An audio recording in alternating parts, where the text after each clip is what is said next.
This, I think, points to just his sense of entitlement, the sort of element of droit de seigneur that he has.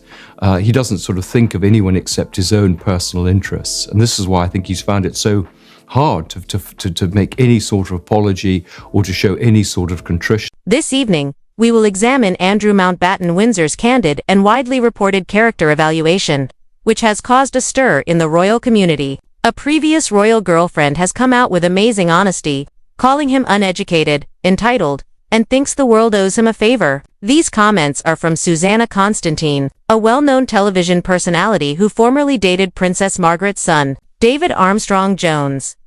She says she spent time around Andrew, and what she watched made a lasting impression. Her statements are cutting. They are uncensored, and they reflect a pattern found across decades of behavior. We'll examine what she said, why she said it, and how these new comments contribute to the expanding picture of a guy whose demise has been spectacular and well publicized. We will also examine another woman from Andrew's background, who eerily accurately foretold his breakdown over 40 years ago. If you watch this channel often, you know that fresh aspects about Andrew's character continue to surface, and none of them are flattering. This tale provides another vital element to that puzzle. My time now, Prince Philip could be a bit tetchy sometimes and, throw a few expletives at you. The Queen was wonderful, very polite, respectful. Unfortunately, Prince Andrew was totally different.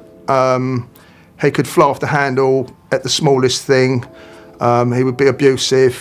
He would shout. Susanna Constantine appeared on the podcast, Spooning with Mark Wogan, and the subject drifted to her time around the royal family. Wogan posed a simple question: is the former Duke of York misunderstood? Her response was swift and it was terrible. She stated Andrew is stupid and entitled. She went on to say that he acts as like he is above the law and that the world owes him a favor. She made it very evident that she is not a fan of that sense of entitlement, calling it the worst quality somebody can possess. These are not statements made by someone with a grudge or a sensationalist goal. So if he has to slow down for a small minute, he would shout out the window, "You effing buffoons," and stuff like that.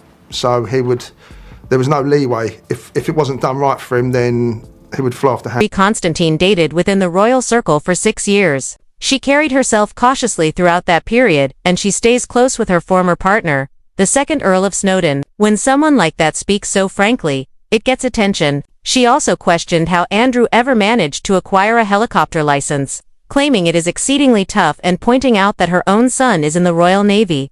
She knows how severe the process is. Her statements suggest she feels he was pushed past doors that would have remained closed for anyone else. That remark touches on a much broader problem that has plagued Andrew for many years: the idea that he was exempt from the regulations, that he expected luxury without responsibility, that he assumed access, opportunity, and respect were automatic because of who he was rather than what he contributed. And of course, that mentality is what eventually caught up with him. Constantine did offer one modest message of condolence. She added, "Growing up as a royal spare must be terrible. You are born into tremendous money and immense luxury, but without a real purpose.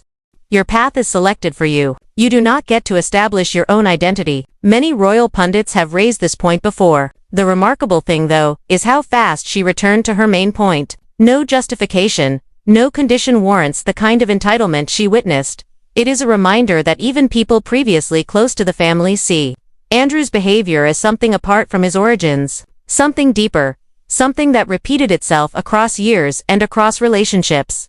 On the other hand, she and Wogan both commended Princess Beatrice and Princess Eugenie. They praised them as sensible, engaging, and polite. Constantine stated that as it is difficult to raise children with such groundedness, there must be positive traits in their parents. That appreciation illustrates the confusing paradox at the heart of Andrew's public persona. Two children who for the most part have been admired for their decency, a father and mother known for arrogance, denial, lousy judgment, and a career of scandals. No, I don't think Andrew has many people on his side. I think Charles gave an undertaking to their mother that he would take care of Andrew, but no one in the royal family likes him.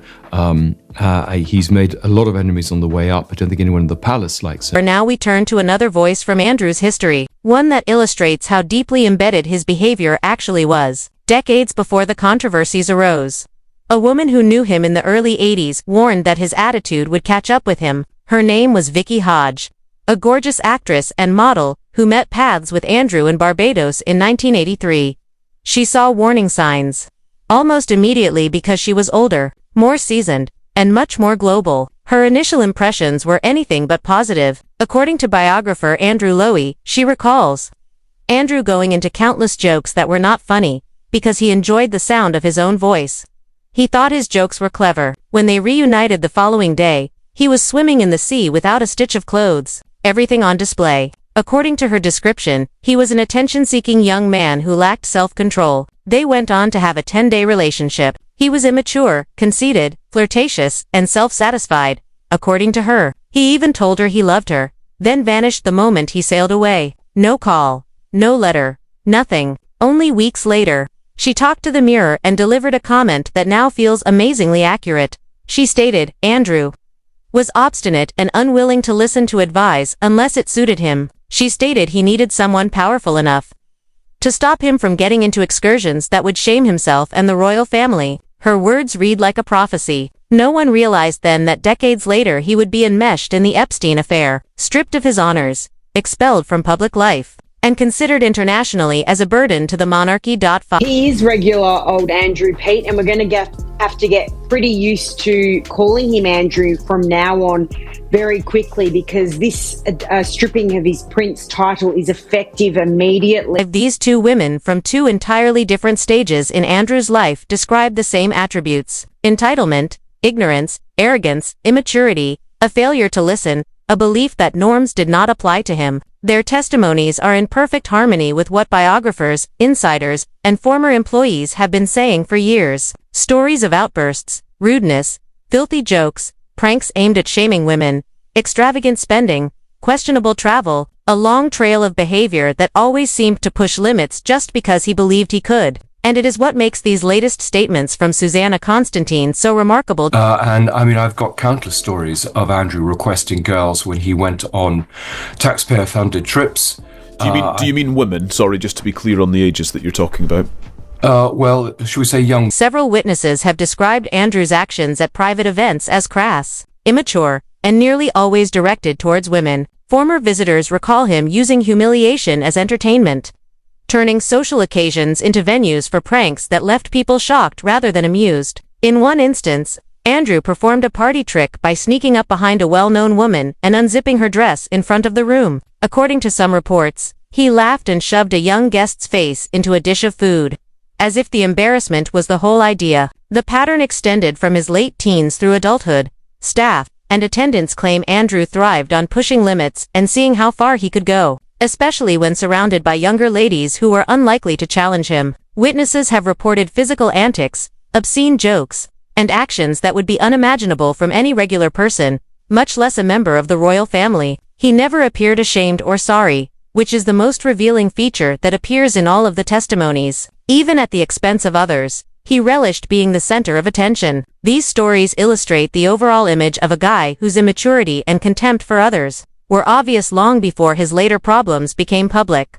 Andrew Mountbatten. Windsor formerly led a life centered on privilege, access, and unearned favor. Today, he faces the consequences of that existence. He has no public role. He doesn't have any titles. He remains under pressure to depart Royal Lodge. People who knew him continue to share new tales, and they all depict the same picture. Please share your opinions in the comments section. I read every single one. If you want ongoing coverage on the royal scandals happening behind the scenes, remember to subscribe and switch on notifications. More chapters are coming and I will cover every one of them. Thank you for watching.